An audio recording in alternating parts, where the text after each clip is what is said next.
Welcome to All Tingz Arsenal, episode 23. I hope you're all good, people. So, on today's show, we'll be covering a number of topics. Fallout from the Manchester City game, Arsenal women drawing to Manchester United. We'll also preview the Carabao Cup, but where I actually want to start, I want to start with last night's Ballon d'Or ceremony. Or was it the day before? It's one of them days anyway. But Ousmane Dembele won the Ballon d'Or 2025 Ballon d'Or. So congratulations to him. So if we actually take a look at that list, quickly take a look at the Ballon d'Or list so people can see what happened. So Dembele first, Yamal was actually second, and then you had Vitinha. So we had three PSG players all in the top, or two PSG players in the top three. And then the highest ranked Premier League player was Mohamed Salah. Was he ranked higher than Rafinha? Should he have been higher than Rafinha? I guess it is where it is, man. Mo Salah had a fantastic season. I think he got 54 goals and assists in about 50 games. So it was an absolutely sensational season for Mo Salah. But he only got the Premier League, so I can see why he's there fourth. As we know, Dembele won the Champions League, won the French League, won the French Cup, won the Super Cup. Plus, yeah, he got quite a lot of goals and assists as well. So I think Dembele is a very, very worthy winner of this Ballon d'Or. We continue down the list. You got Rafinha, Mbappe 7th, then Cole Palmer 8th. Kind of found that a bit surprising, to be fair, but it is voted by like journalists. I'm not sure if players vote, but I think they might do. So yeah, Cole Palmer was 8th. Congrats to him. Donnarumma 9th. Nuno Mendes 10th. Did Palmer have a better season than Mendes? Kvaratskhelia? He went like 14 games without a goal. I don't know about that, man. Seems a bit high, considering who else is on this list. Kvaratskhelia, definitely I'd say Kvaratskhelia had a better season than Palmer. Definitely, he was absolutely cooking. But then again, I think the first half of the year he was at Napoli, so I can kind of see why that'll be taken into account. Harry Kane 13th, highest Englishman, well, no, second highest Englishman behind Cole Palmer on the list. Yeah, Victor Gyokeres in 15th. Outstanding season for Sporting Lisbon. Vinicius from second the previous year. Now he's 16th. Wow. You got Scott McTominay. 18th, you know. Imagine that. After all the criticism McTominay used to get at Man United, the man's actually 18th on the Ballon d'Or list. That just goes to show how good of a season McTominay actually had. So yeah, man, congratulations to Scott. John Neves 19th. Yeah. Got McAllister on the list, 22nd. Jude 23rd, another Englishman. Harden 26th. Rice 27. You got Van Dijk there, 28th. Wirtz is also there. So quite a few Liverpool players in the list, to be fair, but they did have an outstanding season. Obviously, Wirtz would have had a good season at Bayer Leverkusen. Then Elise 30th on the list. I wonder if everyone agrees with that list, to be fair. Don't know. It's a good list. Few people can make a strong case. I don't know. You guys are going to have to let me know in the comments whether you agree with the list. If some of you think that Dembele was the right winner, If you think Salah should have been higher, if you think other players should have been higher, I don't know. You're going to have to let me know, people. You're going to have to let me know. But another thing I want to look at, of course, we got to look at the... Where is it? Where's the Gerd Muller? Gerd... Where is it? That's Johan Cruyff. Where is it? Can't even find it, mate. But yeah, can't even bloody find it. It's not there. But yeah, Victor Gyokeres, we gotta say congratulations to him anyway, as he actually won the Gerd Muller award, which means he was the best striker in the world last year, voted by his peers. So congratulations to him. Whether you think he was the best striker in the world, I guess that's up for debate. These awards are always up for debate, but he won the award, so big up to Victor. Big up to Gyokeres. Hopefully, he can actually continue that form with Arsenal, as I'd say he has not started the best.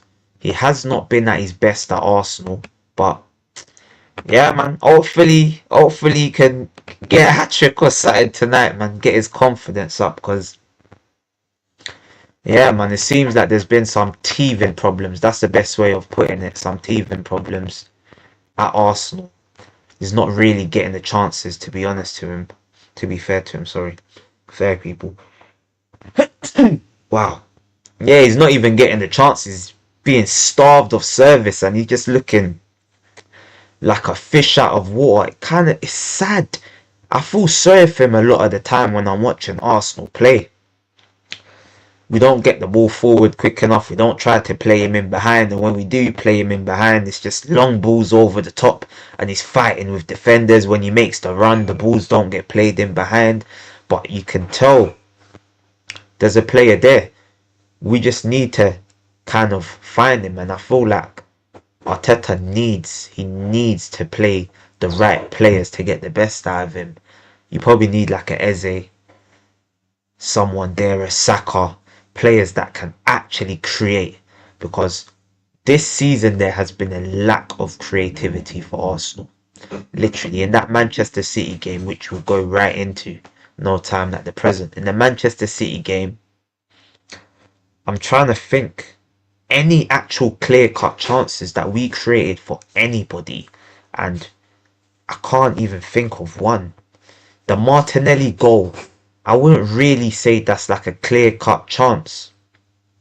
I'd say that's just like long ball. Well, it was a great ball by Eze, but did most people think Martinelli was going to score that chance? Because I didn't. I didn't think he was going to score, but fair play to him. He actually managed to make a hard chance into a great goal, so you got to give praise to Martinelli.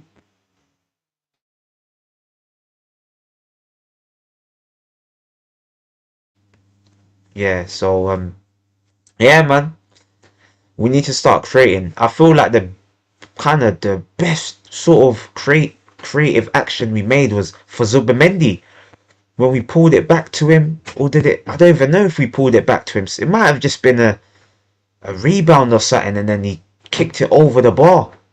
So there's been a lack of creation, and even when you think about it, his clearest opportunity, you'd say the goal against Nottingham Forest. You also say the chance that he kind of made for himself when, well, he didn't make it for himself, was just in the right place at the right time, where Zubimendi intercepted the ball on the edge of the box against Leeds, and then he was just there. He was just there, and he kind of just panicked. First shot in the Premier League, and just panicked. Few headers against Athletic Bilbao, but we're not actually creating the chances, and it's actually making him look bad. So when people are just piling in on him, that's why I kind of have to defend him, because if he was actually getting the chances, if we were creating for him, then I'd be like, okay, fair enough. This guy's looked horrendous. But we're making him look even worse, as there's nothing being created for him. But yeah, hopefully that's just a teething problem. We seem to be slow starters, so hopefully we can kick on. We can start to kick on and pick up the pace. Saka's back. Eze's back. Well, Eze's in the team. Hopefully that performance against Manchester City means that he's going to start against Newcastle, because I'd like to see Eze and Saka playing. Hopefully Eze in the midfield. No more of this Mikel Merino haram football. Because when you look at that midfield three, some people say I'm harsh because I said Mikel Merino as a midfielder is like Kim Kallstrom, is like Emmanuel Frimpong. Because when I watch him in midfield, it's very, very slow on the ball in the Premier League. In the Premier League, you need to be quick. You need to be nimble. And that is not Mikel Merino. Mikel Merino's best performances for Arsenal, they've all come as a false nine up front. That's where he's looked his best for Arsenal, as a false nine. So when we're playing against bigger teams in high intensity matches, there's absolutely no rhyme or reason why Mikel Merino should be playing in the midfield. We saw at Anfield last year, he got sent off too late for the tackle, got himself sent off, and he's just being exposed. Realistically, he should be the backup to Gyokeres, him or Martinelli, if you want a similar profile, someone that likes to run in behind. Because in that Liverpool game, we changed it at half time. Martinelli was more up front, Trossard off the left, and that was probably Martinelli, one of his best games last season. He looked sensational there. So there's quite a lot of tactical tweaks that Mikel Arteta needs to make Arsenal successful, make Arsenal great again, they would say. But yeah, man, it's a bit early on in the season, so I'm gonna keep myself level-headed. I don't wanna start screaming and shouting, you know what I mean, people. But big up to everyone in the building, man. I hope you guys like, share, comment and subscribe to the channel. Holy shit. And this is another thing for Arsenal fans. So now Liverpool defender is out with the ACL. So now they just have Konate, Van Dijk and Joe Gomez, and probably you say Gravenberch or Endo, they might have to fill in. They're just literally gonna have to, you know, just do makeshift centre back shifts. That's the reality of the situation. Because if Konate goes down, if Gomez goes down, then it's just Van Dijk. We know that both of those players are injury prone. So, but this is the thing. Slot so far, he seems to always have the answers, and I'm sure once January comes, the 1st of January, I'm sure Gahey, who will be a Liverpool player, I don't have no doubt. So it's just a case of hoping that their centre-back stay fit until January, and I'm pretty sure that deal is probably already done. Liverpool's already picked up the phone to Crystal Palace. How much do you want? We need him here 1st of January. But yeah, that's sort of Liverpool news. So we'll touch on Arsenal team news. I saw the press conference. See the press conference. So Arteta, I don't even want to play the press conference where Arteta's lost his mind, because this is even going to rattle me, people. I don't even like to be rattled. I want to try to be positive for once, but it's very hard. Mikel Arteta, he always makes it hard. Before we go on to the Carabao Cup preview, I want to just play you what Mikel Arteta said, because the title is Mikel Arteta has lost the plot. So at least I think it's only right that I show you why he has lost the plot. So not this. Whoa. Wrong video. Sorry, people. TV problems. That was the wrong one that I shared. Didn't want that shit. Let me put it up for you. Yeah, Trudon, I think he will go in for January. No doubt. I think he will be a Liverpool player on the 1st. So let me play a bit of what I said. Surprise with my knowledge and my know-how and how I analyze a football game, because it was impossible for somebody to predict such a dominance from Arsenal through 96 minutes, because it never happened in 17 years of Pep as a manager. So basically, for those of you that ain't seen it, basically Mikel Arteta, he kind of gone into the press conference and he's lost the absolute plot. His marbles are absolutely gone. So he was basically saying that Arsenal absolutely dominated for 95, 96 minutes against Manchester City. Basically saying that coaches, managers, CEOs, all people involved in football, they were all ringing his phone and saying, what an absolute performance from Arsenal. I can't believe it. I've never seen Manchester City get dominated like this ever. Well, I don't know what you want, Mikel. Do you want a sticker? Do you want a sweetie, like a lollipop? Wow. Wow. Honestly, like, who cares? Because I know I don't care. I genuinely don't care. As the most important thing in football is not whether you dominate games. The most important thing is whether you win football matches. We didn't win the game. And your team selection, like I said, Mikel Merino in the midfield, was horrible. So you had a part to play. So when you're saying stuff like this, it just gives rival fans the ammunition to pile into the supporters, and it makes it hard to sort of defend your decisions. It makes it very, very hard. So Mikel Arteta, man, just do better. As judges said, I don't know if you saw it, sometimes it's best to say nothing. If you have nothing good to say, just don't say nothing. But yeah, man, I don't want to let that rattle me. We'll keep the show rolling. But people, make sure you're smashing like buttons. Make sure you're subscribing to the channel. It don't cost a thing to like the video. Pay your rent, man. Pay your rent, guys. But I'll go into the team news. So the team news for today, there has been quite a few injuries from Arsenal, to be fair. As we know, Noni Madueke has been ruled out until I think it's December, potentially. December, November. He had some sort of knee injury in the game. So, yeah, here's a bit of the news. So, obviously, we know Bukayo Saka, he came on. Bukayo, we're expecting him to not play against Port Vale, but we know that Saka is back, thankfully for that. The new boy, obviously, was asked about it yesterday, basically Saturday, and was saying because Odegaard wasn't fit enough to be, he's happy that Saka was in the squad.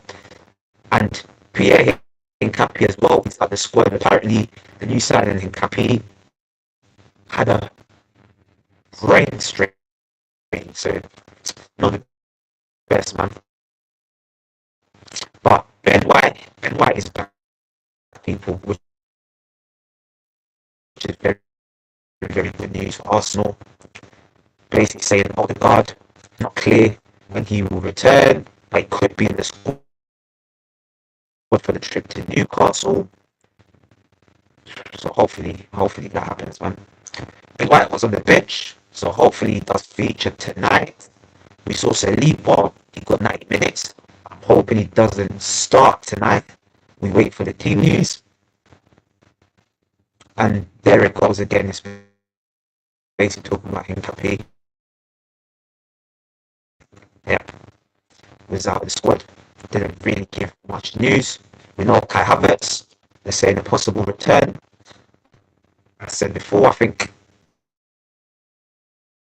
we're taking it from weeks to months. It was a tough decision for him to go and have the procedure done. I think it was necessary and it was the right decision. So the potential return is November. Gabriel Jesus, he was meant to be out for the rest of the year, but basically he's had a major surgery. It was going to take him many months. After discussing with the medical staff, undertaking the schedule with we hope to keep in between December and January. Hopefully we did it wrong, then he comes back earlier. I wouldn't rush him. Me personally, I would even bring him back. I just get him first available flight to Brazil this long, sadly. And that is very sad for me to say, as I actually like Gabriel Jesus. He's a player that I am fond of, but at the same time, we just got to be honest with ourselves as Arsenal fans. Gabriel Jesus, he's like the walking wounded, if we're being honest. He's only one kick of a football away from getting injured, so sometimes it's just best that, yeah, he just doesn't really play. That's sometimes the best thing for him. But yeah, man, you go into my team, my predicted lineup for the game. So this will be my actual lineup for the game. Play up now, people. So my lineup would be Kepa Arrizabalaga in goal. That's who I would go with. Kepa in goal. Oh, sorry, people. I didn't even let me add it to the stage. There we go. Kepa in goal. I'd go with Miles Lewis Skelly at left back. Gabriel left centre back, as our new signing Hincapi is injured. Mosquera right centre back. Then Ben White right back. Then I'd have Norgard in the 6, Merino on the left, and Wanyeri on the right. Then I'd go with a front three of Max Dalman, Gabriel Martinelli, and Victor Gyokeres. You might be thinking, why would I start Victor Gyokeres in this game? I just feel he needs kind of to get his confidence up. And I feel like this will be the perfect opposition, as we'll be creating chances. I don't see us not creating chances. We've got Dalman, we've got Wanyeri, players that just, they're going to try to make stuff happen. They'll shoot as well, so potential spillages. And yeah, I feel like Gyokeres will get some chances, some rebounds, some balls in behind. They're probably going to park the bus, but still, I feel this will be the perfect way to test out new things. How are we going to fare against teams with a low block, parking the bus with Victor Gyokeres? So this will be the perfect game for him. That's what I kind of believe in. This is Port Vale. I'm not even sure what league they're in. I think they're in League One. So this is League One opposition.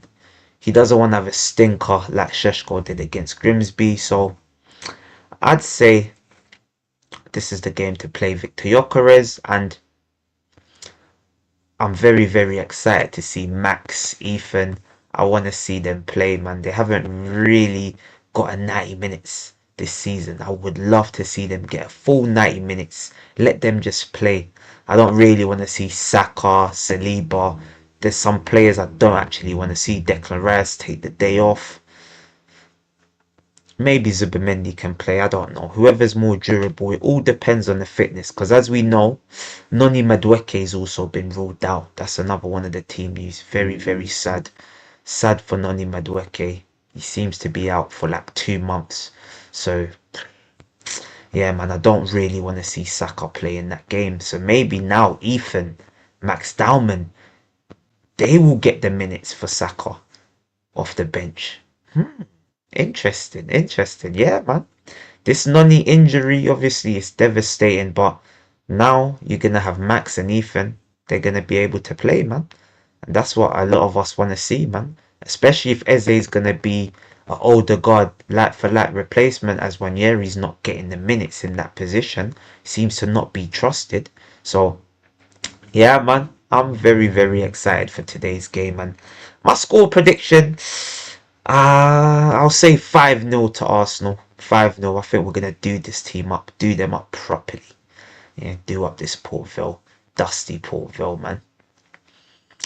But last talking point of the day. So as we know, people, Arsenal women, they played against Manchester United in the WSL. It was sort of the first big test for Arsenal in the WSL, and we didn't actually live up to it. I watched some of the game. I can't say I watched all of it, but it just seemed like a boring game. I see like one chance from who was it? Caitlin Ford. put it wide when it opened up for her. I'm looking at the stats: 8 shots, 1 on target, more possession. Man United had 3 on target, but it's not necessarily about what went on in the game. It's like what it means. As we know in the WSL, Chelsea, to beat Chelsea, you can't really be dropping much points. You can't. You have to basically win the majority of games in the WSL, and to draw this game, we're now relying on favours from other teams. Will teams be able to stop Chelsea? I don't know if they will. I actually don't know if they will. We're now in 3rd position in the WSL. Level on points for Man United. They got 1 better goal and goal difference than us. And then, yeah, 2 points behind Chelsea. It is early doors, early games. It's early in the WSL, but you slightly don't want to be chasing Chelsea. You sort of wanted them to be level on points with Chelsea before we play against Chelsea. But I guess it is what it is, people, man. It is what it is, I guess, man. But yeah, man. We sort of just move on to the next fixture. Next game, I'm not sure, is it against I know Manchester United play Chelsea, that is coming up.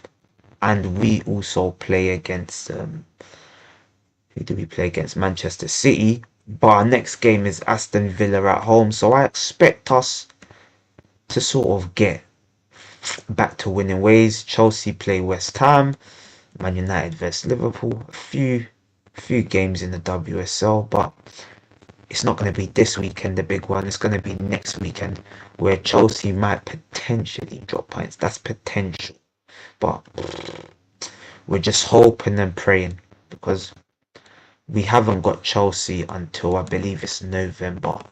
I'm just looking at the fixtures. Yeah, we haven't got Chelsea till the 8th of November. So we play about 3 to 4 more games before we play against Chelsea. But yeah, people, man. This has been All Things Arsenal, episode 23, man. I hope you liked the video. Make sure you like, share, comment, and subscribe to the channel. Come on, you Gunners. Bless.